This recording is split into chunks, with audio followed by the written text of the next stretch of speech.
ಗೆಳೆಯರೇ ನಮಸ್ಕಾರ, ಹೇಗಿದ್ದೀರಿ ಎಲ್ರೋ?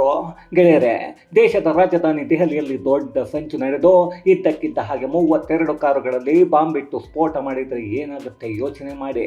ಈಗ ಅಕ್ಷರಶಃ ದೆಹಲಿ ಜ್ವಾಲಾಮುಖಿಯ ಮೇಲೆ ನಿಂತಿದೆ.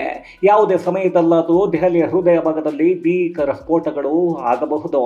ಇದನ್ನು ಖುದ್ದು ಗುಪ್ತಚರ ಇಲಾಖೆ ತಿಳಿಸ್ತಾ ದೊಡ್ಡ ಎಚ್ಚರಿಕೆಯನ್ನು ಕೊಡ್ತಾ ಇದೆ. ಉಗ್ರರು ಈ ಬಾರಿ ದೊಡ್ಡ ಮಟ್ಟದಲ್ಲಿ ಆತ್ಮಾಹುತಿ ದಾಳಿಯನ್ನು ಮಾಡೋಕೆ ಪ್ಲಾನ್ ಮಾಡಿಕೊಂಡಿದ್ದಾರೆ. ಅದರಲ್ಲೂ ಕಾರ್ ಬಾಂಬ್ ಮತ್ತು ಆತ್ಮಾಹುತಿ ದಾಳಿಯಿಂದ ರಕ್ತಪಾತವನ್ನು ಮಾಡೋಕೆ ಸ್ಕೆಚ್ ಹಾಕಿದ್ದಾರೆ. ಇಂಥದ್ದೊಂದು ಸ್ಫೋಟಕ ಸುದ್ದಿ ಹೊರಗೆ ಬರ್ತಾ ಇದ್ದಂತೆ ದೆಹಲಿಯಲ್ಲಿ ಹೈ ಅಲರ್ಟ್ ಘೋಷಣೆ ಮಾಡಲಾಗಿದೆ. ಅಷ್ಟೇ ಆಗಿದ್ರೆ ಪರವಾಗಿಲ್ಲ, ದೆಹಲಿಯಲ್ಲಿ 32 ಕಾರುಗಳನ್ನು ಸ್ಫೋಟ ಮಾಡೋಕೆ ಬಾಂಬ್ಗಳು ರೆಡಿಯಾಗಿವೆ. ಹಾಗಾದ್ರೆ ದೆಹಲಿಯಲ್ಲಿ ಈಗ ನಡೀತಾ ಇರೋದೇನೋ? ಉಗ್ರರು ಯಾರನ್ನ ಟಾರ್ಗೆಟ್ ಮಾಡ್ತಾ ಇದ್ದಾರೆ? ಆ 32 ಬಾಂಬ್ ಕಾರುಗಳ ರಹಸ್ಯ ಏನೋ?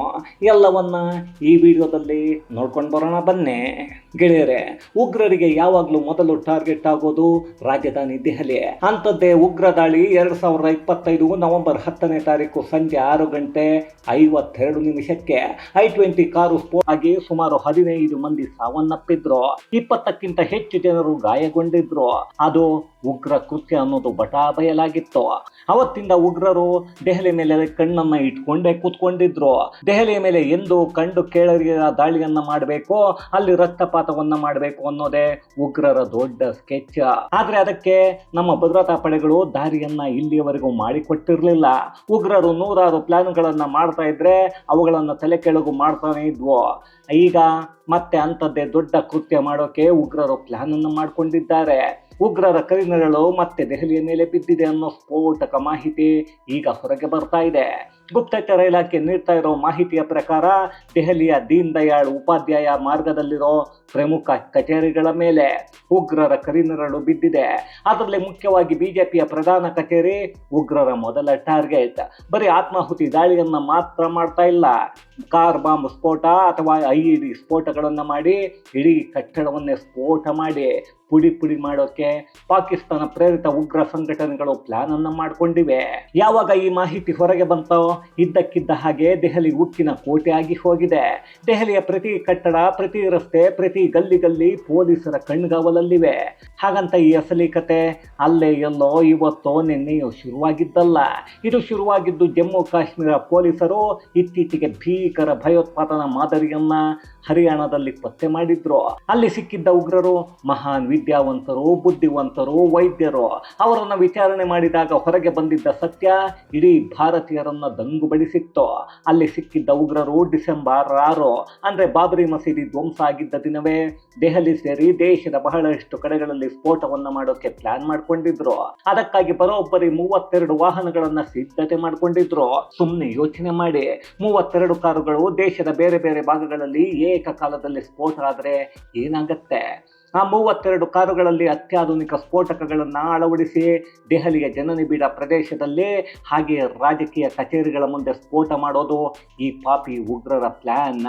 ಈ ಕಾರುಗಳ ಪಟ್ಟಿಯನ್ನು ನೋಡಿದರೆ ಬ್ರೆಜಾ, ಸ್ವಿಫ್ಟ್ ಡಿಸೈರ್, ಇಕೋಸ್ಪೋರ್ಟ್ ಮತ್ತೆ I-20 ಹೀಗೆ ಒಂದಷ್ಟು ಜನಪ್ರಿಯವಾದ ಕಾರುಗಳೇ ಇದ್ದಿದ್ದು ವಿಶೇಷ. ಯಾಕಂದ್ರೆ ಜನರು ಹೆಚ್ಚು ಉಪಯೋಗ ಮಾಡೋ ಕಾರುಗಳನ್ನು ಸ್ಫೋಟ ಮಾಡೋಕೆ ಬಳಕೆ ಮಾಡಿದ್ರೆ ಪೊಲೀಸರಿಗೆ ಅನುಮಾನ ಬರಲ್ಲ, ಜನರ ಮಧ್ಯೆ ಆರಾಮಾಗಿ ನುಗ್ಗಿ ಬಿಡುತ್ತವೆ ಅನ್ನೋದು ಅವರ ಉದ್ದೇಶ. ಅದೇ ಈಗ ಪೊಲೀಸರಿಗೆ ದೊಡ್ಡ ತಲೆನೋವಾಗ್ತಾ ಇದೆ, ಭದ್ರತೆಗೆ ದೊಡ್ಡ ಸವಾಲಾಗ್ತಾ ಇದೆ. ಆದರೂ ದೆಹಲಿ ಪೊಲೀಸರು ಹೈ ಅಲರ್ಟ್ ಆಗಿದ್ದಾರೆ. ಅದರಲ್ಲೂ ಬಿಜೆಪಿಯ ಪ್ರಧಾನ ಕಚೇರಿಯ ಸುತ್ತಲೂ ಬ್ಯಾರಿಕೇಡ್ ಅನ್ನು ಹಾಕಿ ಪ್ಯಾರಾಮಿಲಿಟರಿ ಪಡೆಗಳನ್ನು ನಿಯೋಜನೆ ಮಾಡಲಾಗಿದೆ. ಜೊತೆಗೆ ಪ್ರತಿ ವಾಹನಗಳನ್ನು ಅತ್ಯಾಧುನಿಕ ಸ್ಕ್ಯಾನರ್ಗಳನ್ನು ಬಳಕೆ ಮಾಡಿ ಪರೀಕ್ಷೆಗೆ ಒಳಪಡಿಸಲಾಗ್ತಾ ಇದೆ.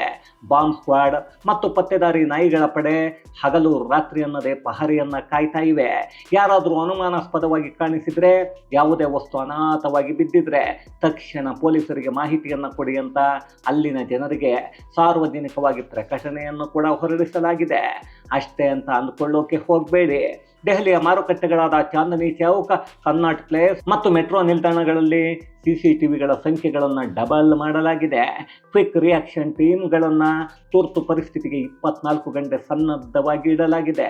ಇನ್ನು ಈ ಉಗ್ರರ ಸಂಚು ದೆಹಲಿಗೆ ಮಾತ್ರ ಅಲ್ಲ, ಇಡೀ ಭಾರತದ ಆರ್ಥಿಕ ರಾಜಕೀಯ ಸ್ಥಿರತೆಯನ್ನೇ ಅಲ್ಲಾಡಿಸೋದು. ದೆಹಲಿಯ ಭದ್ರತಾ ಪಡೆಗಳು ಉಗ್ರರ ಪ್ರತಿ ಹೆಜ್ಜೆಯನ್ನ ಕಾಯ್ತಾ ಇವೆ. ಈಗ ದೆಹಲಿಯ ಅಗ್ನಿಶಾಮಕ ದಳಕ್ಕೆ ವಿಶೇಷವಾದ ಅಲರ್ಟ್ ನೀಡಿ ಯಾವುದೇ ಸ್ಫೋಟ ಅಥವಾ ಅಹಿತಕರ ಘಟನೆಗಳು ನಡೆದರೆ ಕ್ಷಣಾರ್ಧದಲ್ಲಿ ಸ್ಪಂದಿಸೋಕೆ ಸಿದ್ಧತೆಯನ್ನು ಮಾಡಿಕೊಳ್ಳಿ ಅನ್ನೋ ಸೂಚನೆಯನ್ನು ಕೊಡಲಾಗಿದೆ. ಅದರಲ್ಲೂ ಸೂಕ್ಷ್ಮ ಪ್ರದೇಶಗಳಲ್ಲಿ ವಾಸ ಮಾಡೋ ಜನರಿಗೆ, ಅಂಗಡಿ ಮಾಲೀಕರಿಗೆ ಪೊಲೀಸರು ವಿಶೇಷ ಜಾಗೃತಿ ಸಭೆಗಳನ್ನು ಮಾಡ್ತಾ ಇದ್ದಾರೆ. ಈ ಹೈ ವೋಲ್ಟೇಜ್ ಅಲರ್ಟ್ ಮತ್ತು ಸೆಕ್ಯೂರಿಟಿ ಒಂಥರ ಭಯದ ವಾತಾವರಣದ ಜೊತೆಗೆ ಜಾಗೃತಿಯನ್ನು ಮೂಡಿಸ್ತಾ ಇದೆ. 2025 ನವೆಂಬರ್ 10ನೇ ತಾರೀಕು ಕಾರು ಸ್ಫೋಟ ಆಗಿ 15 ಮಂದಿ ಸತ್ತಿದ್ದು, 20ಕ್ಕೂ ಹೆಚ್ಚು ಜನರು ಗಂಭೀರವಾಗಿ ಗಾಯಗೊಂಡಿದ್ದು ಕೇವಲ ಟ್ರೇಲರ್. ಅಸಲಿ ಸಿನಿಮಾವನ್ನ ಡಿಸೆಂಬರ್ 6ನೇ ತಾರೀಕು ತೋರಿಸ್ತೀವಿ ಅಂತ ಉಗ್ರರು ಈಗ ಚಾಲೆಂಜ್ ಹಾಕ್ತಾ ಇದ್ದಾರೆ.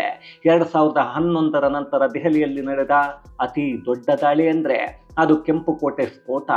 ದೆಹಲಿಯ ಜನರು ಕೂಡ ಶಾಂತಿ ಬೇಕು ಅಂತ ಕಾಯ್ತಾ ಇದ್ದಾರೆ. ಆದರೆ ಉಗ್ರರು ಮಾತ್ರ ಯಾಕೋ ದೆಹಲಿಯ ಬೀದಿಗಳಲ್ಲಿ ಶವಗಳ ರಾಶಿಯನ್ನ ಹಾಕೋಕೆ ಹೊರಟಿದ್ದಾರೆ.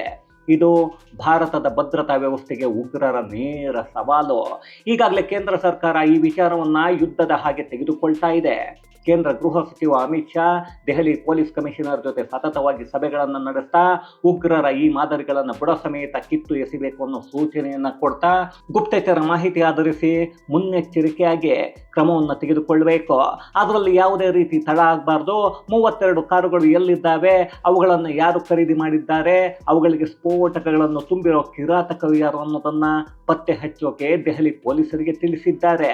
ಈಗ ದೆಹಲಿ ಪೊಲೀಸರು ಪಕ್ಕದ ರಾಜ್ಯಗಳ ಪೊಲೀಸರ ಜೊತೆ ಜಂಟಿ ಕಾರ್ಯಾಚರಣೆಯನ್ನು ನಡೆಸ್ತಾ ಇದ್ದಾರೆ. ಇದು ಕೇವಲ ದೆಹಲಿಯ ಭದ್ರತೆ ಮಾತ್ರ ಅಲ್ಲ, ದೇಶದ ಪ್ರತಿಷ್ಠೆ ಕೂಡ. ಅದೇ ಕಾರಣಕ್ಕೆ ಪೊಲೀಸರು ಸಾರ್ವಜನಿಕರನ್ನ ಮನವಿ ಮಾಡಿಕೊಳ್ತಾ ಇದ್ದಾರೆ.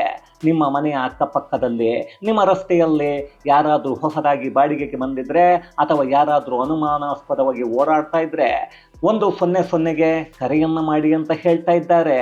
ಹಬ್ಬ ಮತ್ತು ರಾಜಕೀಯ ಚಟುವಟಿಕೆಗಳ ಮಧ್ಯೆ ಉಗ್ರರು ತಮ್ಮ ಅಟ್ಟಹಾಸ ಮೆರೆಯೋಕೆ ತಯಾರಿ ಮಾಡಿಕೊಳ್ತಾ ಇದ್ದಾರೆ. ಆದರೂ ಒಂದು ವಿಚಾರ ಗೊತ್ತಾಗ್ತಾನೆ ಇಲ್ಲ ರೀ. ಒಂದು ಕಡೆ ಬಿಜೆಪಿ ಮತ್ತು RSS ಕಚೇರಿಗಳನ್ನು ಉಗ್ರರು ಟಾರ್ಗೆಟ್ ಮಾಡ್ತಾರೆ. ಮೋದಿ ಮತ್ತು ಅಮಿತ್ ಶಾ ಹಾಗೆಯೇ ಯೋಗಿ ಆದಿತ್ಯನಾಥ್ ವಿರುದ್ಧ ಮಾತಾಡ್ತಾರೆ.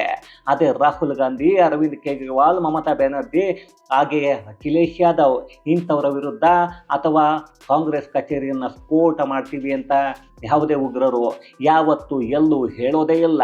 ದೆಹಲಿಯಲ್ಲಿ ಇಷ್ಟೆಲ್ಲ ಆಗ್ತಾ ಇದ್ರು ನಮ್ಮ ದೇಶದ ವಿಪಕ್ಷ ನಾಯಕ ರಾಹುಲ್ ಗಾಂಧಿ ಈ ವಿಚಾರಕ್ಕೂ ನನಗೂ ಸಂಬಂಧ ಇಲ್ಲ ಅಂತ ಆರಾಮಾಗಿ ಇದ್ದಾರೆ. ಅವರು ಇದ್ರ ಬಗ್ಗೆ ಮಾತಾಡ್ತಾನೂ ಇಲ್ಲ.